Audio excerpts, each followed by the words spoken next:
Okay, so we'll go ahead and get started.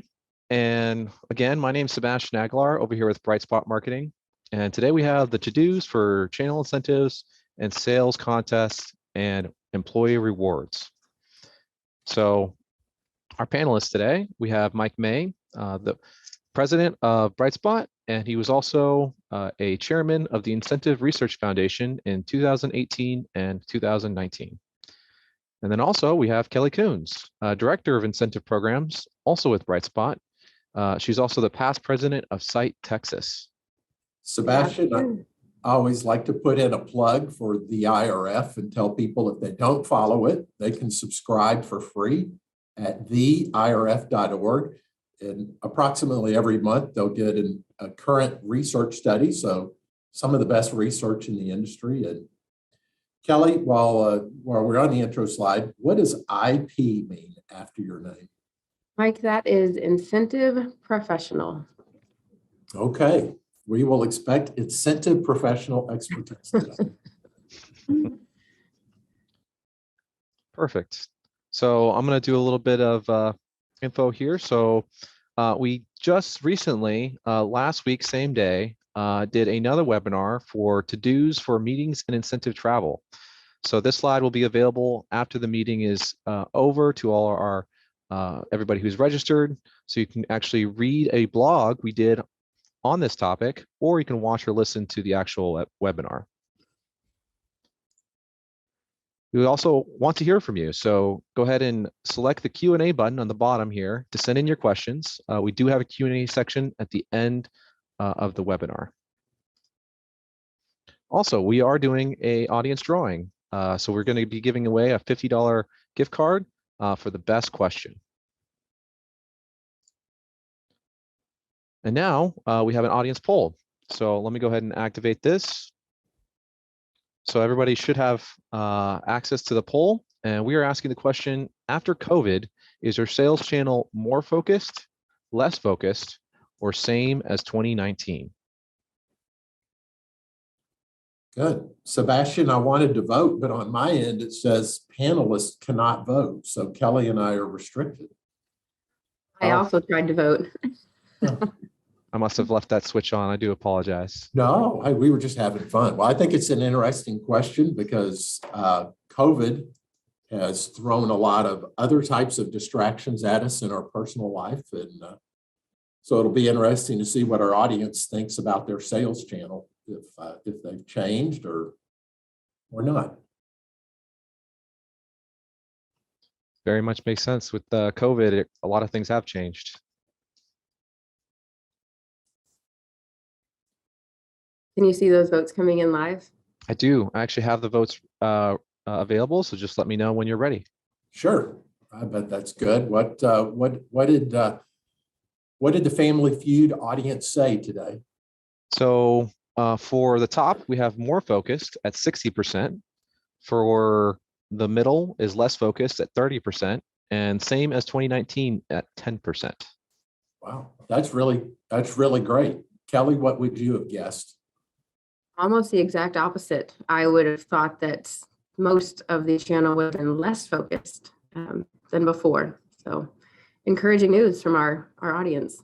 Yeah, that is. I would have guessed less as well. It just feels like we've been bombarded with even more information, but that's good. Good for sales channels to be dialed in. All right. Well, let's see. With that, I think we will dive into the meat of our presentation. So we've got our to-do list. We'll have 11 to-dos on the topics of channel incentives, sales contests, employee rewards. There are definitely overlap amongst these. They are not necessarily different sections, but that there'll be common recommendations. And with that, our first recommendation, or first to do, is to reset strategy. And with that, I am reminded of a quote by a politician who said, "Never let a crisis go to waste." And for us regular folks that are voters, we find that distasteful that politicians would do something. But for us in business, I feel like there's a corollary to that would say, well, don't let the COVID pause go to waste from it breaking some past precedent of what you may have been doing, and use it as an opportunity to reset your strategy. So we think with everything that's happened, it's a perfect time to look at your goals, ask yourself, what are your goals? But also, how have the goals changed, or did they change any? Is there a new focus? Is there an emphasis on new products, new markets, anything like that that would affect the sales force? Have the audience preferences shifted any, or have you ignored audience preferences maybe in the past? I'm reminded of a contest we once did, and our client contacts were two females. Much like Kelly, they were professional, they had nice taste, and they said they wanted to do a really nice contest. So they wanted the 5 prizes to be gift cards from Neiman Marcus, Nordstrom, Tiffany, and I forget what else. But the audience was 90% male. So we tried to recommend they switch, and ultimately they did, but it's a good example. Many times we think of what our preferences are, but to try to connect with the audience and think what's good for them. And then the last 2 are around our survey question. Are they less engaged? Do you need to re-engage them? Do you need them to gain new knowledge on new products? So use it as an opportunity to reset strategy and refresh the offers that are running right now, or the overlay contest, to put emphasis on what you want that would align with your present strategy. Mike, if there was something I would add to this, I'll point to the 5 question marks on the page. And I know post-COVID, there's a lot of question marks in our approach to, channel engagement, enablement. And so one recommendation we'd have is to consider a survey. If you want to take out the guesswork, ask your audience what they don't know, what they do know, and what they want to best deliver a solution that will be a fit. Great idea.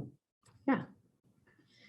Let's see. I think it's my turn to take the mic. So, speaking of the audience and the behaviors that might have changed, this is also a good time to reevaluate what that next normal looks like when it comes to selling new products, how your product mix might have shifted over the last year, and then evaluate new markets. I think of one of our clients who's in the hygiene space, and their number 1 market pre-COVID was healthcare. As you can imagine, all product was shifted to healthcare, and there was no point in incentivizing for the last 18 months. So in a conversation with them, we pressed on what other markets could we consider incentivizing, and what came out of that was a market that they never considered before, which was your entertainment type venues, your concerts, your stadiums, which is now a market that desperately needs sanitization and hygiene. So a complete shift in market, but incredibly interesting. Then that graphic you see on the right it's a nice way to consider mapping, point A to point B when it comes to the sale, especially post-COVID. There's a nice mental cadence when it comes to each step along the way, and just making it easier, whether that's, looking at quizzes, certifications, or demos, simple steps to get to the sale. Yeah, I feel like that's something we've seen a lot. We work with a lot of technology and software companies, so their product life cycles are constantly changing. So I feel like we see maybe more of those learning incentives than some of our competitors might. Mm-hmm. Yes, agreed. While I still have the floor, I would say one program that we've seen a crazy uptick in lately are referral programs, almost a renaissance of the referral. So when it comes to different techniques, never underestimate word of mouth marketing. Yeah. So moving on to recognize, and I like the word that we used here, or else, with resignation in small print, because, as we've seen coming out of COVID in this new normal, internal sales teams tend to be very distracted. Business has changed. There's an influx now that there wasn't before. And then looking at external sales teams, they've been disrupted. I think of a term that one of our clients used. She's like, "Oh, springtime's coming. It's time for the channel shuffle." So whether it's internal or external, there's definitely change going on. So Mike does a great job explaining the Great Resignation, but it is exactly what it sounds like. We can expect some of the workforce to be exiting current roles and entering new ones. Is there anything you would add? I feel like this is the single slide in our entire deck that if we were presenting to CEOs, that they would want to talk to the most. I feel like this is the number one concern on CEOs' minds this year. So at high level, it's very important. We reference a 2022 Outlook study that IRF did that we'll refer to a couple of times in this deck today. It was just released. And it shows this increased focus on both attracting talent and competitive incentives.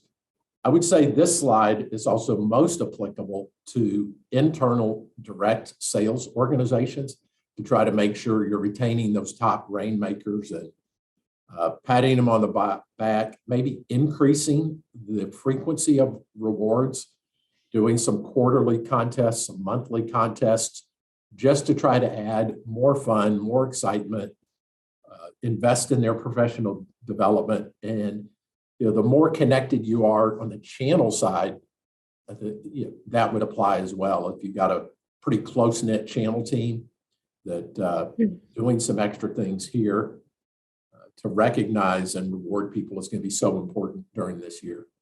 Yeah, it's certainly easier when you think about internal teams that, as we're getting ready for this, I challenged myself to think, well, what does recognition look like in the channel space? And in a lot of our programs, what we've seen over the last year is a shift in point caps. We want people to feel more engaged with the incentive program. So we've doubled point caps or removed point caps altogether as a way to recognize the sales effort, or even removing point expirations so that people feel like they can still engage for a longer amount of time when it's becoming harder and harder to stay focused. So a couple of things to think about. Very good. Let's see, our next slide is to get more money. This one could seem self-serving on our part, but I think it's actually a huge benefit to our corporate end users. Again, this recommendation comes out of the recent IRF Industry Outlook study. And the graphic, I apologize, is just a little fuzzy because we had to extract it out of the report. But you'll notice the teal green is showing the increases for 2021. And interestingly, look, almost every category is showing an increase. On the far left, overall budgets are up. Something we're going to talk about in a minute, communications over towards the right-hand side is up 34%. And then even administration, whether that is agency support like Brightspot or internal resources to support the contest, has gone up. I think this is a great slide for those that are seeking extra budget approval to be able to share what's going on in the space. I think it ties to what we just said about the Great Resignation. Probably also reflects an increased optimism in the market that 2022 will be a rebounding year and that the economy will remain strong. So, Kelly, I'm curious, you're a little more close to our incentive clients, but it feels like we're seeing that and seeing more budgets this year. Yes, I would agree with that. And I think it's the second to last arrow on the right. Number of participants is going up as well, which it provides correlation to seeing those budgets increase. As we recognize and award more people, those budgets need to go up so that existing participants don't pay that cost. So yes, we are seeing budgets increase. And Mike, I don't know if I had a chance to tell you this story, but it was a first time for me in my career of just over a decade now. But I had a client a few weeks ago who offered to pay more to get something done faster. So budgets are going up. Just depends on how you'd like to use it. Yeah, which I would hate to say that Brightspot has any supply chain issues, but it shows everybody is scampering for resources, and we're getting hit with increasing demands this quarter. So we're going as fast as we can, but it just shows everybody is amping up their efforts this year. So at any rate, I think this is a great slide. We will provide slides at the end. We'll send those out, but it's a good one to pull out if you need justification for increased budget, and we link to the IRF study, so you can even pull that as well. So get more money. And then the next to-do or recommendation it ties to this same study and is a little bit similar, but we would say is enlist expertise.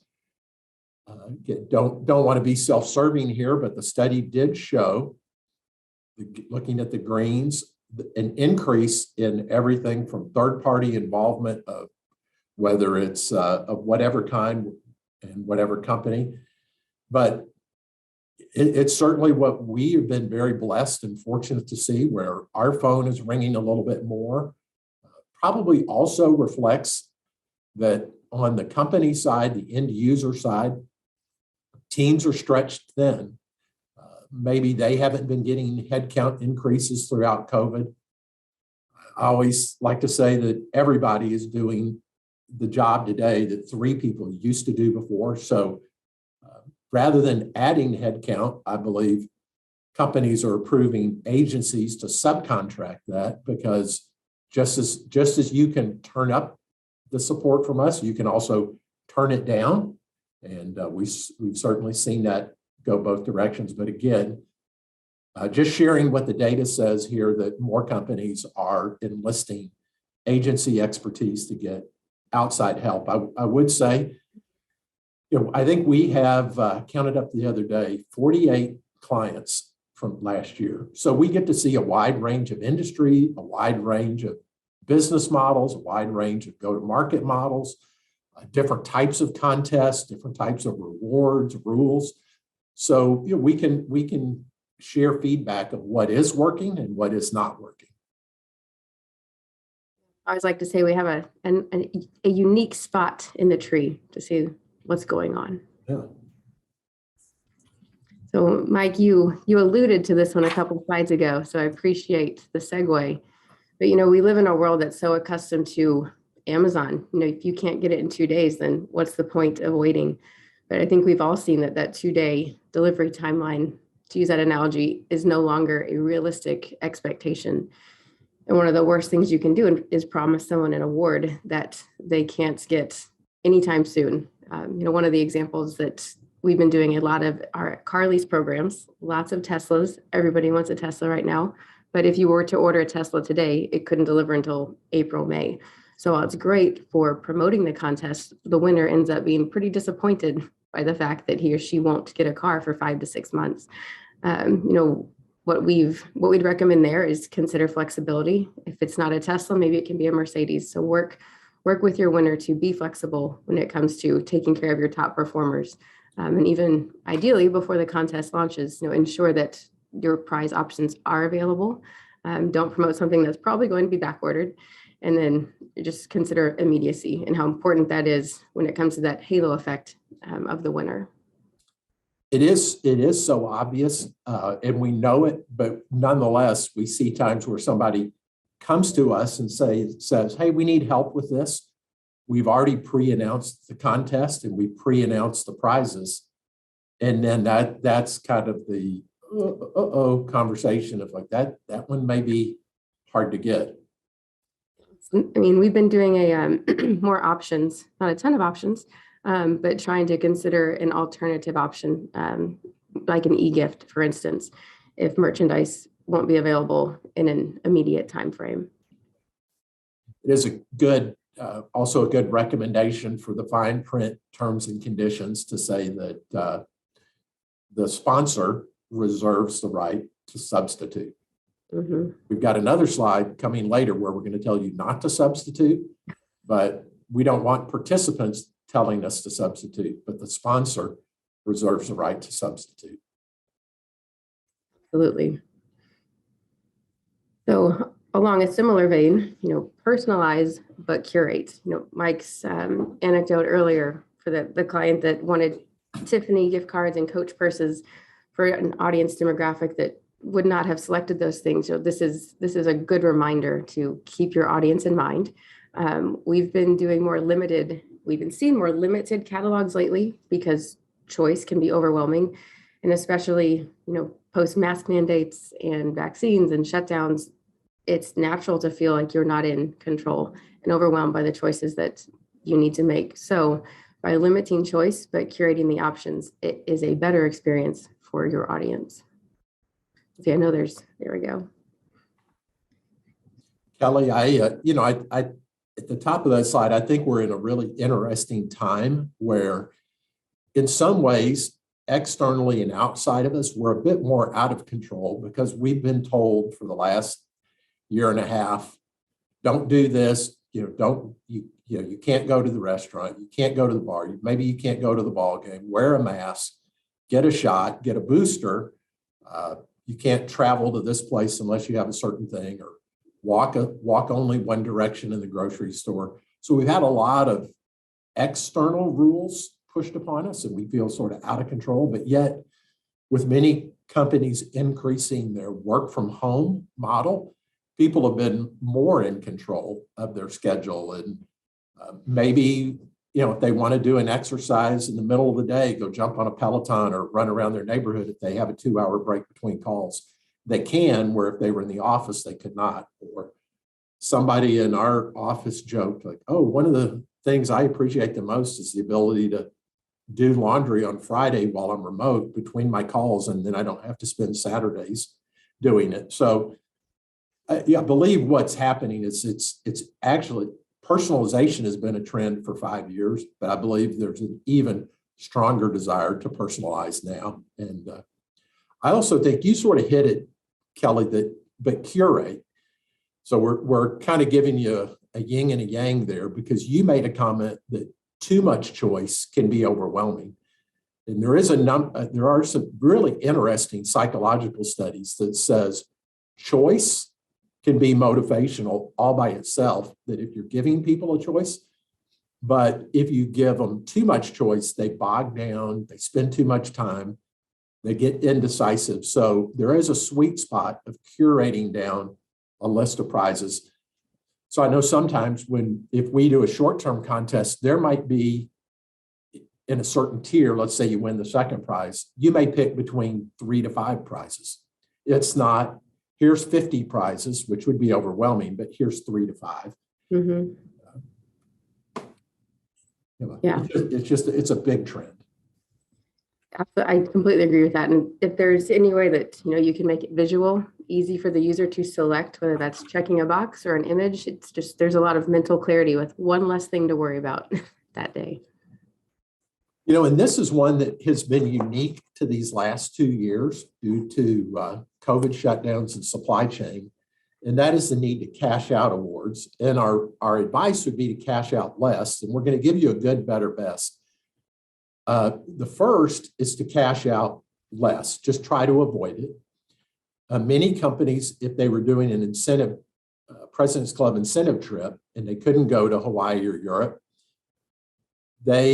many of them rescheduled to a later date. But if they didn't, some of them canceled the trip altogether and cashed out the value of the prize. Or as Kelly alluded to, with supply chain problems, if a prize is out of stock, maybe you need to cash that out. But we suggest minimizing that so it doesn't become habit forming. The better one, and I shouldn't be the spokesperson here because this was actually Kelly's recommendation, is to cash out for less. And you made the comment, I'm surprised how many people don't think of that. So as an example, if somebody's incentive trip is worth $5,000 per person, $10,000 per couple, we were recommending don't cash them out at $10,000. Maybe cut that in half, cash them out at $5,000, maybe even lower at $4,000. Because what you don't want is people to come back next year and tell the VP of sales, hey, instead of the grand prize trip, can I just get cash? Same thing on merchandise. If you do have to do a substitution, we would recommend doing it for less. Part of that is to discourage it, but also part of that is there may be administrative fees in the prize, whether that's something that we call SHIAT, shipping, handling, insurance, administration, taxes, whether that's planning fees, technology fees, an agency that's supporting it. So cash out for less. But then the best is in your terms and conditions to say cash substitutions are not allowed. And the underlying reason is this concept that the psychologists call separability, that you want sales contests, employee rewards to be separate from compensation. They already have commission programs. You want a spiff to be separate so that it can be turned on and turned off and avoid a sense of entitlement. And sales reps intuitively know that a contest can end. You just don't want them coming to you next year saying, hey, I've been supplementing my compensation with these spiffs and now you took them away. So this is a unique recommendation that we've seen for this time. Yes. Do you add anything, Kelly? You know, if you are, I guess advice would be, if you are in a situation where there is a cash out substitution, consider a gross up. That's something that can be a big benefit to the winner and that they'll appreciate come April 15th. Probably my favorite slide in the whole presentation, refresh communications. You know, there's no time like the present, and there's no investment that you can make in a program like refreshing communications that yields a greater benefit. It's a low investment for a high yield. So as things are busy, as our inboxes are exploding every day, consider updating the graphic design so it's something visually engaging. Refreshing the website with something as simple as the header image. You know, say it faster and say it focused. One of my favorite expressions is be bright, be brief, and be gone. I can't think of a better way to treat an email than with that advice. So yeah, worth the investment, especially in these busy times. Kelly, I know this is something that's been on our to-do list sometimes in years past, but you know, I wish I could get a digital highlighter and put an asterisk on this, because while we have said it in years past, I feel even stronger this year. And it really feels overdue to make these refreshments of websites and graphics. Absolutely. Anything you can say with an image that could be said with words is doing your audience a huge favor.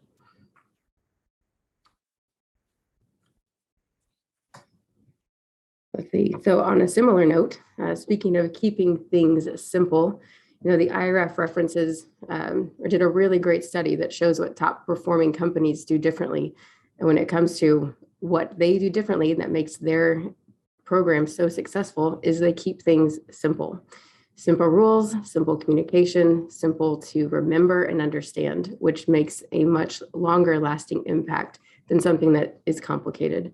You know, going back to the previous slide on communications, you know, think about something that's visual. If the rules of your program or recognition can be explained visually, then it is easy enough to understand. That should be the goal.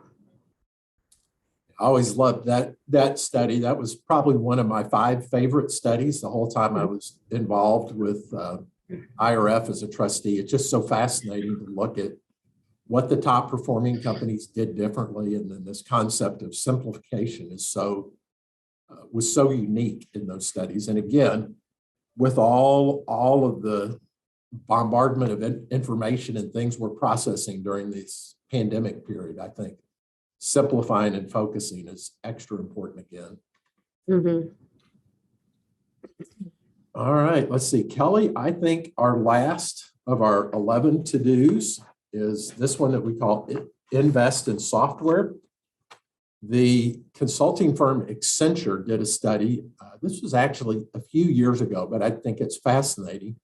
They said that internally managed incentives often overspend by 10% due to complexity, meaning complexity of the rules that could result in overlapping incentives, overlapping dates. It could result in a financial analyst miscalculating the incentive. Decentralization would mean that it may be the tracking might be scattered across multiple departments, multiple business units, and that can result in overspend as well as just errors. You know, one of the beauties of a website and a database is that it does the mathematics correct every single time. And whatever goes in, it's calculated correctly. So we would recommend if your program gets to be over 100 participants and over $25,000, and I might bump that up now to say over 50,000 in rewards, that it's time to ditch the sheet and look at a website, and that the website will end up paying for itself when the awards are greater than 50,000. Mm-hmm. Not just the website, but all the time that's saved with manual reporting and calculating of data. That's all streamlined in a one-stop shop. Yeah, the other thing I would say is a well-done website casts a more professional image of the website. I've seen some contests where people are putting up Google Forms, Google Docs for terms and conditions, and clip art into those. And when you look at it from the outside, the appearance doesn't look quite as professional. And then even when it comes time to submit data, people are a little more security conscious now that they're not being phished. And sometimes if it's not professionally developed, it may look a little bit like a Nigerian prince was the one that programmed the website. So be cautious. Nothing disparaging. I just seem to get a lot of inquiries with business opportunities from Nigerian princes. All right, let's see, Sebastian. Yes, it is Q&A time. So now is the time to go ahead and hit the button on the bottom here. And we do want to hear from you. So go ahead and submit your questions.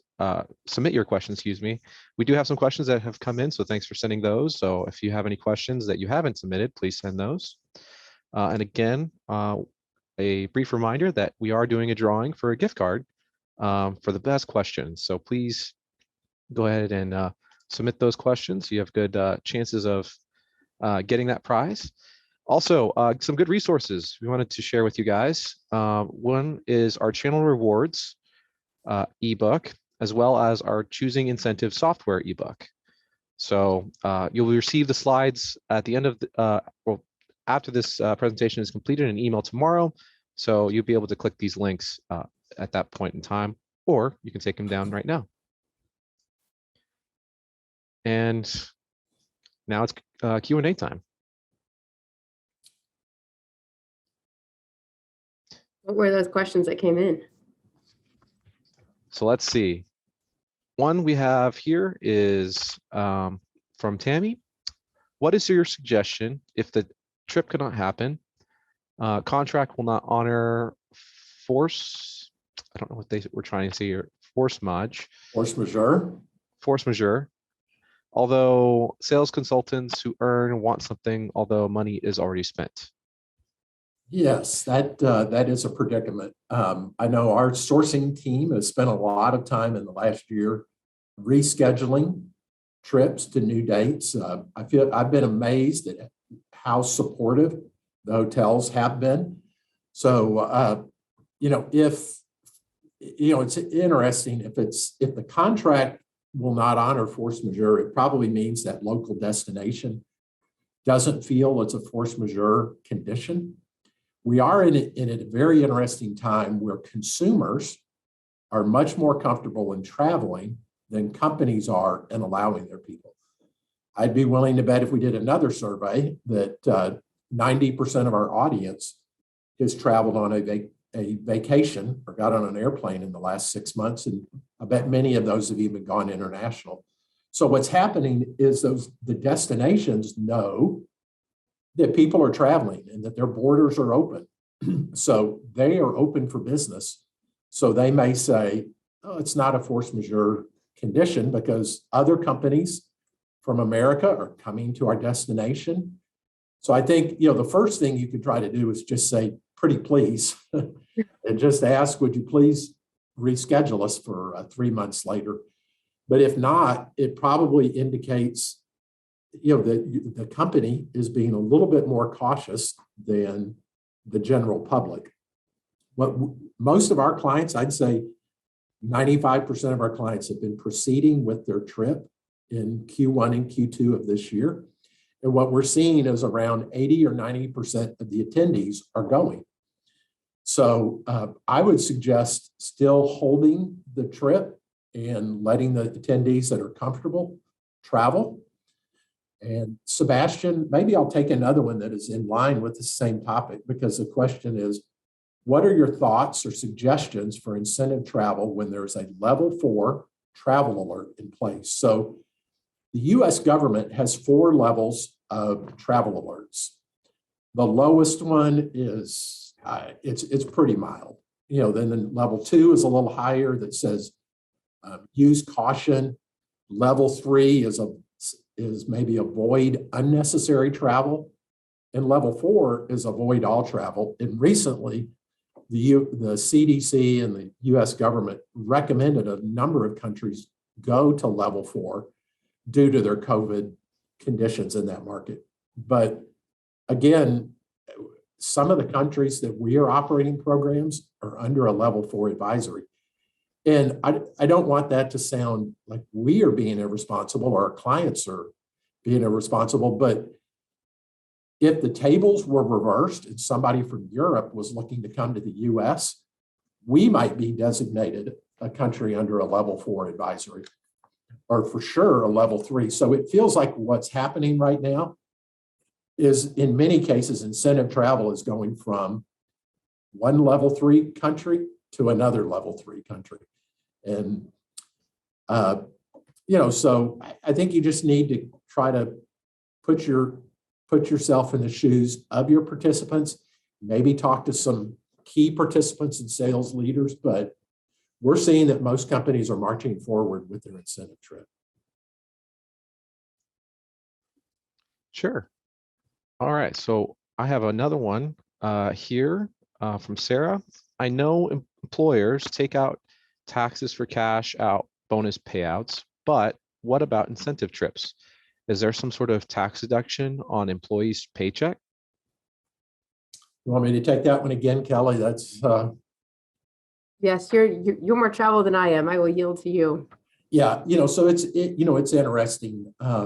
The question of whether or not a trip is taxable or not is complex, and the disclosure I'd say is we're not CPAs, we're not tax lawyers, but we see a lot of this, and it really comes down to whether the trip is a reward or a business meeting. There's not an absolute standard, but if it's more 51% a business meeting, then it's a business expense, non-taxable to the recipient. But if it's primarily a reward, then it's taxable to the recipient. Any guest or spouse, that is always taxable to the reward recipient, because it can't be considered a business meeting for a guest or a spouse. But for the employee, it could be if you add meetings or you have some team building, a sufficient amount, you may be able to treat it as a business meeting, and some companies do that. For those that treat it as taxable, if it's an employee program, they often gross up the award by putting money into a paycheck. Occasionally on channel rewards, they will send a supplement to cover taxes to the recipient. But many times, I'd say many more times, they treat channel reward trips as being a business meeting, because there's more networking and there's more relationship building between the sponsoring company and the channel reps. Good question. So we have another quick question here from Kenneth. He's saying, what are some incentive programs that provide the best ROI that you have experience?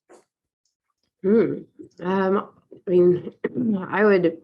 two that come to mind instantly, but deal reg programs tend to drive a lot of volume, and usually for a relatively low payout, where we'd usually recommend 1% of sales revenue.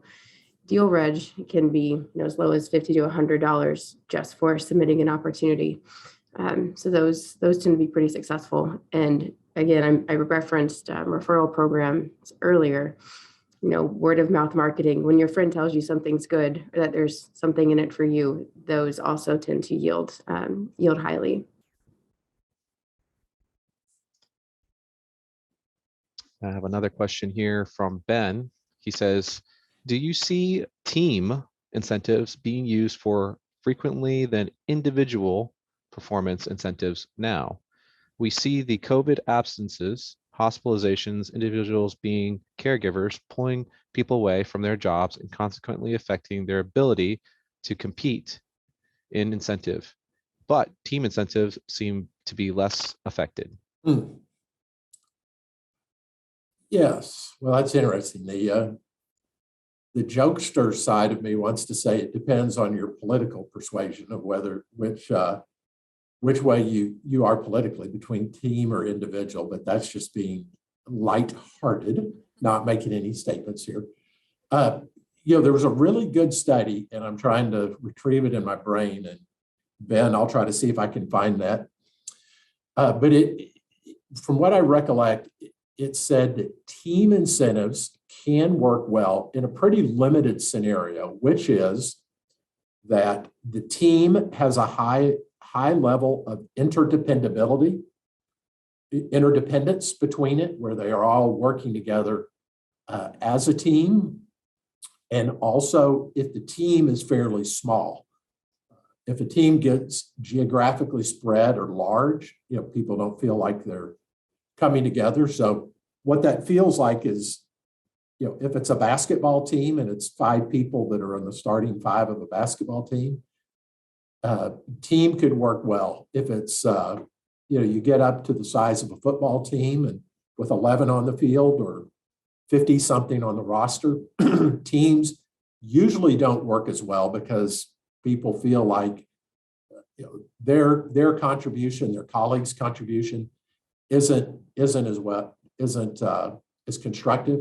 So small team, interdependence, and then I think the other one was that it's generally shorter term towards some sort of that also aligns with the team goal.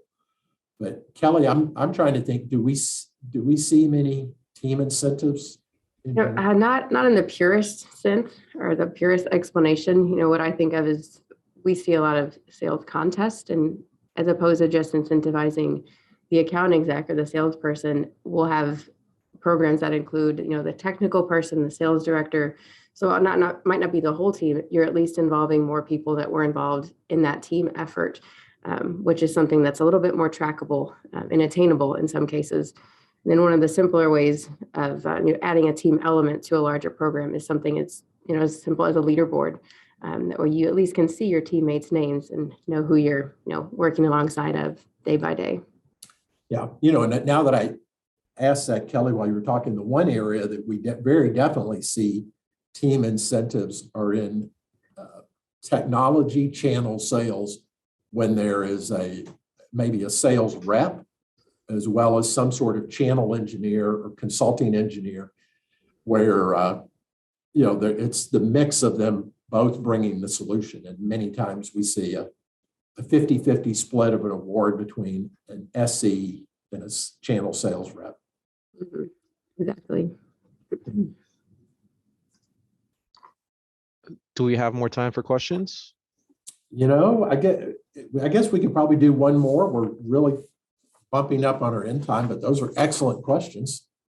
Sure. So this other one asks question, what is the ideal amount for an incentive? That one, boy, we get that one a lot.